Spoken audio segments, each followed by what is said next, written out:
وَلَا يَظْلِمُ رَبُّكَ أَحَدٍ. This is where Allah subhanahu wa ta'ala says in the Hadith al-Qudusi, in the divine hadith, يَا عِبَادِي إِنِّي حَرَّمْتُ الظُّلْمَ عَلَى نَفْسِي وَجَعَلْتُهُ بَيْنَكُمْ مُحَرَّمًا فَلَا تَظَالَمُوا. O my servants, I have made oppression and injustice forbidden even for myself. Allah has forbidden injustice even for Himself, because He's the just. فَلَا تَظَالَمُوا. Do not commit injustice to one another. So we are supposed to emulate some of the names and attributes of Allah. In the sense, He's the just, we are supposed to be just. فَلَا تَظَالَمُوا. Do not oppress one another. Because if you were to see the reality of oppression and what is hidden away from you about the reality of oppression, you would never commit it. Because you know it's connected back to you. The rear end of oppression is connected back to you, is going to burn you. So when you see this full cycle, you would not commit it. أقول قولي هذا وأستغفر الله لي ولكم من كل ذنب.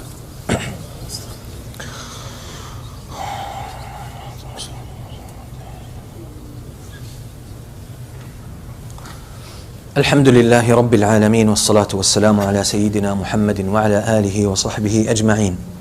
So the reality of this life is, it's merely a test. And Allah subhanahu wa ta'ala says, وَإِنَّ الدَّارَ الْآخِرَةَ لَهِيَ الْحَيَوَانِ. And the hereafter, the next life, that's the real life. That's the real life. But because we are trapped in this life, and our souls are trapped in this body, we cannot see everything. We cannot feel everything. And that's the test of life. Because when you see everything, what's the difference? Everyone believes in what they see. Everyone believes in what they see. And because your reality is in your heart, your reality is in your soul. It's in your soul. So you are a soul that is trapped in this body. And the most important faculty in you, the system, the central system in you is in your heart, is not in your brain, it's not in your senses. So belief is not something that you see or you have solid evidence about in a scientific sense. That's not what the truth is. Because even this life that we live in, the things that we touch and we see, and we are so sure and certain that these things are real. I know that this is real and it exists and it's wood. But Allah subhanahu wa ta'ala says, وَمَا الْحَيَاةُ الدُّنْيَا إِلَّا مَتَاعُ الْغُرُورِ. This life is just a fleeting enjoyment. It's not even real. It's not even real.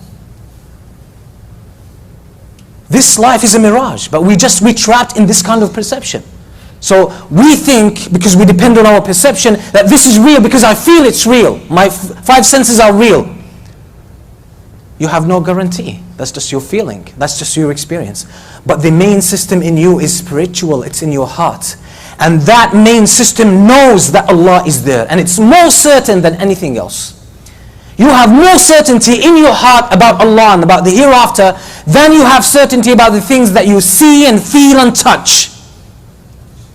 You have more certainty about it, but you haven't been paying attention to it. Your attention has been completely absorbed in the external world. Colors attract you. Sounds capture you. The beauty of this world captivates you.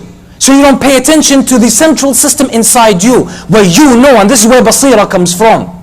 Basira comes from this. When you pay attention to that, it will guide you to Allah without any mistake. And that's why the righteous people throughout the times, they were tortured, they were killed, but they would never compromise on their belief in Allah. Wasn't about, being adamant. Was it stubbornness? It wasn't that, it was belief. It was belief. It's in the heart. They know it so, they're so certain about it, they are so sure about it that they cannot compromise on it.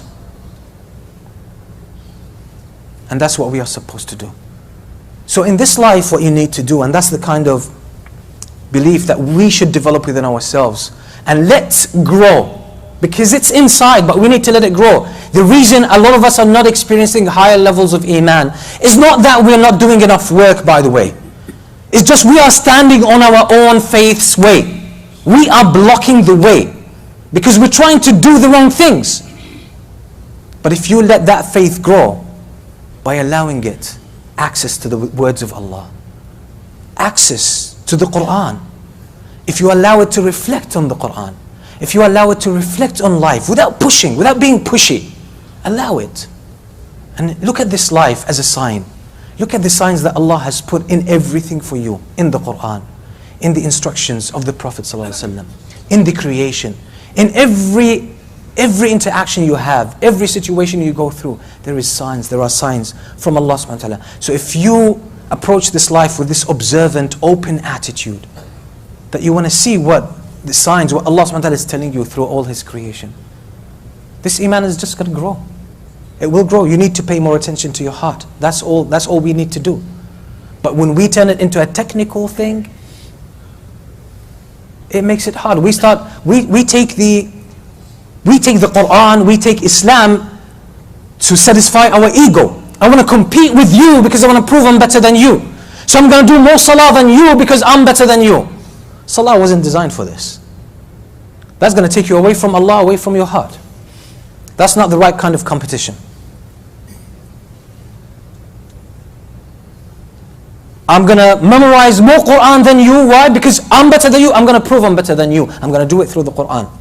That's not why the Quran was revealed. That's going to block you from your heart. But when you open the Quran and read and recite and see what Allah is telling you, that's when the Quran is going to awaken your heart. So we need to stop being pushy and start being more receptive, being more open to Allah subhanahu wa ta'ala. Then we will start to see the justice of Allah in everything, not only in the hereafter, but even in this life.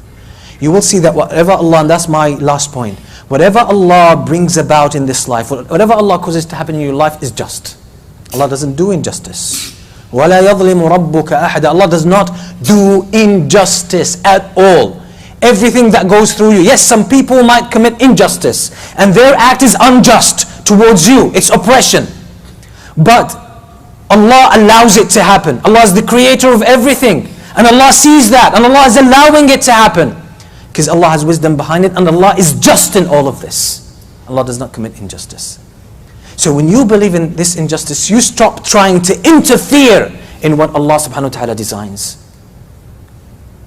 You have more of a taslim and a rida, acceptance and belief and satisfaction and contentment in whatever Allah subhanahu wa ta'ala allows to happen, because you know Allah is in control. You know Allah is making things go according to His mizan, al-mizan, to the balance that Allah subhanahu wa ta'ala has created to keep this stability within His creation. So we ask Allah subhanahu wa ta'ala to open our eyes to His justice and to open our eyes to His wisdom in all our affairs. We ask Allah subhanahu wa ta'ala to grant us paradise. اللهم اغفر للمؤمنين والمؤمنات والمسلمين والمسلمات الأحياء منهم والأموات. اللهم اغفر لنا ذنوبنا وإسرافنا في أمرنا وثبت أقدامنا وانصرنا على القوم الكافرين. اللهم اغفر لنا ولوالدينا ولمن لهم حق علينا. اللهم تجاوز عنا برحمتك يا أرحم الراحمين. اللهم كن للمستضعفين من المؤمنين في كل مكان. اللهم احقن دماءهم وصن أعراضهم. اللهم احفظ عليهم دينهم وإيمانهم. اللهم كن للمسلمين في كل مكان. اللهم كن للمسلمين في كل مكان. اللهم أبرم لهذه الأمة أمر رشد يعز فيه أهل طاعتك ويذل فيه أهل معصيتك. سبحان ربك رب العزة عما يصفون وسلام على المرسلين والحمد لله رب العالمين وصلى الله وسلم على نبينا محمد وآله وصحبه وسلم. Just a reminder as well that inshallah for Ramadan, as we're having the iftars, anyone who has an intention, inshallah, come forward, approach the brothers in the office, and inshallah book your day.